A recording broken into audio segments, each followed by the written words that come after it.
What's up, Agency Go fam? Have you ever tried to cold call a prospect and when they answered, they just immediately hung up on you? I know the feeling, I've experienced it myself, and it sucks. And in this video, I'm gonna be breaking down for you how you can cold call like a champ and get more meetings booked, hundreds of meetings booked from cold calling. I know it sounds old school, but it's very achievable. We book hundreds of meetings from cold calling. We've worked with clients to book hundreds of meetings from cold calling, and it works. All the way from small agencies to $100 million plus agencies, cold calling still works. And so I'm gonna be showing you the cold calling tactics that work for me and my business. And as always, if you would like to join our Agency Go community and learn how I was able to scale my agency to $185,000 per month, just go to agencygo.io. And if I can't add over $10,000 a monthly recurring revenue to your agency in the first 30 days, I'll give you your money back, no questions asked. All right, so we're gonna jump into all the cold calling scripts that we use for our agency. And the thing is that the techniques and the scripts we use are actually pretty straightforward. And we've done tens of thousands of cold calls at this point. When I first started my agency, this is something that I had to do constantly in order to get people to want to talk to me. So when I would basically show up to the office at about 6 in the morning and on Century Boulevard, back in the day, it was our first office. And I would show up at the office 6 a.m. and I would start dialing people. Right? When I would call people, it was very painful and I did not know what I was doing at the time. This was about 4 years ago, but I made it through to some people and I was able to get some people to give me time of day. As I've progressed and as I've increased my skill as an agency owner, I've realized that there's a lot more that goes into cold calling. And if you do it right, you can do a transfer of value in something that's a cold call message in a way that they feel they're getting something useful and where you actually will get something productive out of it. So they're not just gonna always hang up and say, don't talk to me again, don't call this number, because that does happen sometimes. And I do wanna mention that you do need to be considerate of things like compliance and making sure you're calling people who are not on the do not call list, but I'll show you how to navigate that. At the end of the day, I am not a lawyer, so you're gonna have to consult with your attorney if you wanna do any kind of cold calling at scale, just to make sure that everything's kosher and there's no issues. But this should give you a general guideline, assuming that you've already been able to handle that on what you should do. So this is the first script that we use. This is the cold calling script, which if you want access to the entire database, you can go to agencygo.io/leads, and I have all of these scripts for you to use. But just right here, essentially we aim to have 1.5 meetings every 100 calls that we do, right? So that's the ratio you should be getting. If you're not hitting that ratio, I recommend switching up the list. I recommend switching up the pitch, but this is definitely a template that gets you 1.5 meetings every 100 calls. And so the first goal with something like this is you're gonna be calling a lot of people and there's gonna be a good amount of people that won't actually answer the phone, right? And what you're gonna do in that situation is when they don't answer the phone, you're gonna leave them a voicemail message. Now, this is the trick. This is actually something I learned from working with a $100 million company, $100 million agency, and something we've applied to our own agency and it's worked really well. It's essentially that we'll call them up and we'll say, hey, John, this is Lucas at Twiz. Give me a call back when you got a minute. And then we just leave it. We don't say anything else. We don't pitch them on the voicemail because again, you're going to hit a lot of voicemails when you do this. And the key is that you don't want to actually over pitch them or do anything in the voicemail because then they're just not going to call you back. But you don't mention anything about digital marketing or what you do in the voicemail. Then when they call back, you go straight into the question asking session, which I'll show you below. But the point is that you will get a much higher response rate if you don't tell them what you do in the voicemail. The reason for this is because people, when they hear the pitch, they're done, right? But when they call you back, they feel like they're wasting your time at that point and they want to hear out your pitch, right? So you're going to get a lot more swings at bat if you do this. And this is a key part of the cold calling strategy that a lot of people miss out. We used to leave voicemails and all that stuff and it just killed the conversions because we didn't realize the whole goal was just to say, give me a call back when you have a minute. Nothing else. That's it, right? And that is the key. So once you've nailed that and once they've called you back, or if you get in touch with them, then what you're going to want to do is you're going to want to say, and by the way, I want to mention something that I've learned as well. There's a lot of people who will tell you, hey, you've just got to overcome objections and then push and push and push and push and just try to get them to say yes to taking a meeting with you and all that stuff. But from what I've learned is that if somebody's not interested, they're just not interested. And you just got to move on to the next person, right? So I've done a lot of this and really at the end of the day, you're not going to convince someone who doesn't like talking to people out of the blue that it's worth their time to talk to you, right? They can have a million different things going on. So just move on to the next one. Otherwise, it's going to kill your morale, and it's going to be very difficult for you to scale this, right? And so what you're going to want to do is you're going to want to call people by saying, hello, my name is Lucas from Twiz. Then you pause, right? How are you doing today? I know I'm calling out of the blue, but I was doing some research on your website, and there's two very specific things I want to talk to you about. And this is important, right? When you call them, you actually do want to have some points. Now, the thing is that you can come up with common points that typically everybody has. So if you're calling a list that, everybody's on WordPress, right? And you're saying, hey, I noticed that you didn't have certain tags or metadata added to your website that I think you can improve. I just want to bring this to your awareness that it could be hurting your conversions and things like that. If that's something that most people have involved or in common, the whole goal is to make it sound as authentic as possible, or to actually do research in advance, right? If you really want the best results, actually do some research in advance on every single person you're contacting. But if there's a way to just have that information in front of you, so let's say you have a tool like what we use is Ahrefs, right? Ahrefs.com. That allows us to analyze different websites. And so if we say, hey, I looked you up on Ahrefs and I found that you have these errors and you're not getting any traffic, you're probably missing out on a bunch of leads. Just want to bring this to your awareness and tell you that there's a couple of things you could do to improve this, right? Is now a good time to talk, or are you free later today for 15 minutes, right? And so at this point, right, you want to actually gauge their interest. Because if they say, no, it's not a good time, then you just tell them, I'm calling for a specific reason to see if your website qualifies for our marketing program. Cut to the chase, right? Because if they say that they have time, the odds that you're going to get this deal to close, that you're going to get them interested, go up. But if they say, no, I don't have time, then you just want to cut to the chase and get right to the point and see if you can get them to a meeting. And so essentially what you want to do is you have this question asking session.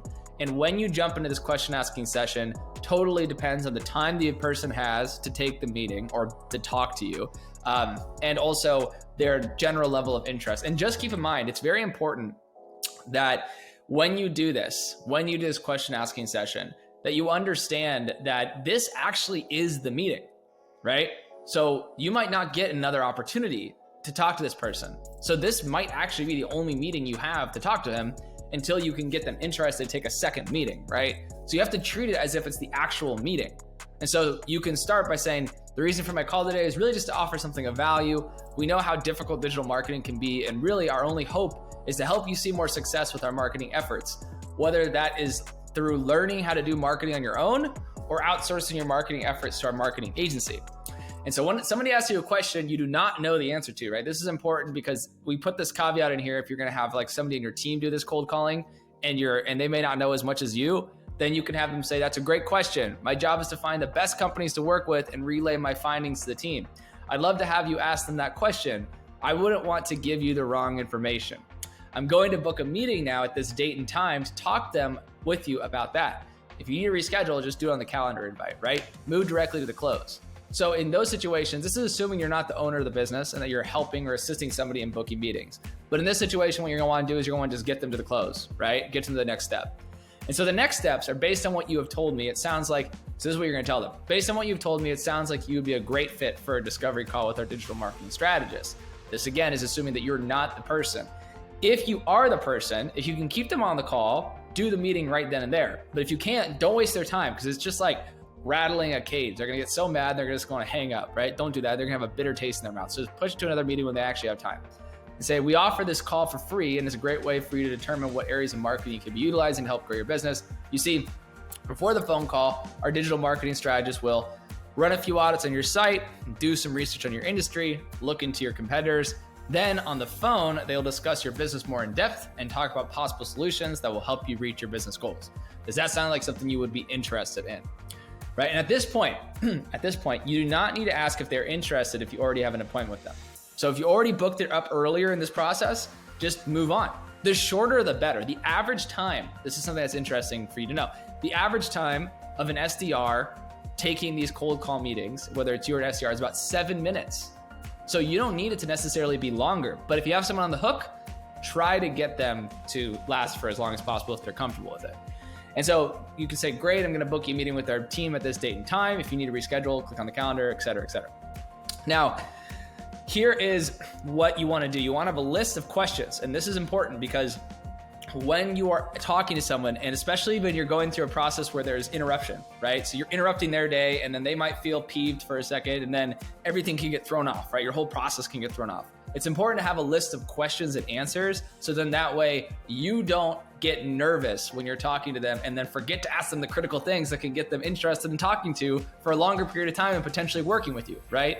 So I have a list of questions, and I actually fill out the list of questions. I'll just keep it in a Google Doc, and I'll fill out the answer to those questions so I can commit to memory what they're saying. Because again, when you're in the moment, it's very easy to get thrown off, right? So it's super important that you don't get thrown off, right? So make sure that you do that, and you can list these all here. So that's essentially everything. So again, just to recap the script, what you're gonna wanna do is you call, you assume that you're gonna get people who go to voicemail. When you go to voicemail, do not pitch them then, pitch them later.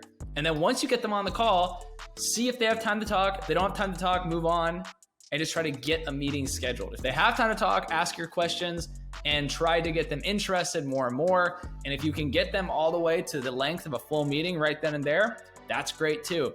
But if you have somebody else who's booking calls for you, just tell them to just keep it short, keep it simple, move on to the next person, right?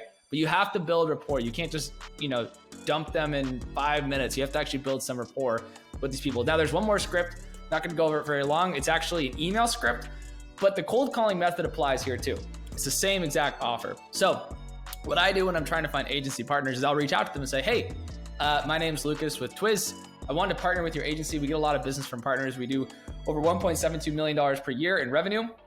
And about 30 to 50% of our revenue is from partnerships. And we send hundreds of thousands of dollars in partnerships to our agency partners every single year. And so this is basically giving an agency leads for free. So should be nobody who does not want this, right? Everybody should want this thing. And so I haven't adapted this to a call script because honestly, it doesn't really matter. It's the same exact pitch and the same exact structure as this. But point being is that you don't need to overcomplicate it. If there's a really good offer, and this goes for every single cold calling thing you do. If you have a really good offer, don't overcomplicate it. It should be something easy, and people should want you to contact them if the offer is actually really good. You're always gonna get people who just tell you to get off the phone. That's gonna happen constantly. And then at that point, just hang up, move on. That's it. But just make sure that you have a really good offer that fits your industry, so that way they actually want to talk to you. This one works for any industry. And for marketing agencies, this one works for pretty much everyone, right? Now, if you don't have a CRM to do cold calling, I recommend Close. I'm not sponsored by them, but they are a really good CRM. I use them constantly. Maybe I should get a sponsorship with them, but I currently don't have one. I recommend using them. They're pretty cost effective. You can do all your cold calling from here. You can also do power dialing from here too, which means you can call a whole list of people in a row without having to, toggle in between the contacts and things like that. Also, if you don't have contacts, again, I'm not sponsored by this company, but Apollo.io is a great tool to use for finding contacts, information, phone number, etc. I think their pricing starts at around $90 per month. Close starts at about $50 per month. You can do a free trial for both. I definitely recommend it. And these are verified contacts. Again, the key with, I think it's TCP/IP compliance or TCP/IP compliance is that you actually are aware you can't just call random consumers. You have to call businesses, and the numbers have to be public numbers, and they have to be verified. They can't be on a do not call list. And so typically numbers that are found in Apollo are not on a do not call list. But again, make sure you talk to your lawyer to fully understand any risk associated with something like this. But again, cold calling is not illegal in the States. If you're in the United States, it is not illegal. There's different rules in different countries, but it is not illegal in the United States. You just have to make sure that when you're doing it, you're following all the compliance rules and you're calling people who are not on a do not call list. Thank you so much, Agency Go fam, for watching this video. I hope you now feel like you're a cold calling champion and that you can grow your agency just through cold calling. As always, feel free to like, share, and subscribe to this material so that way I can get this out to more people and share it with more digital marketing agency owners who need it. As always, if you would like me to help you grow your agency and show you how I was able to scale to $185,000 per month in recurring revenue, if I can't add $10,000 per month in sales to your business in the first 30 days, I'll give you your money back, no questions asked. All you have to do is go to agencygo.io and sign up today. Peace.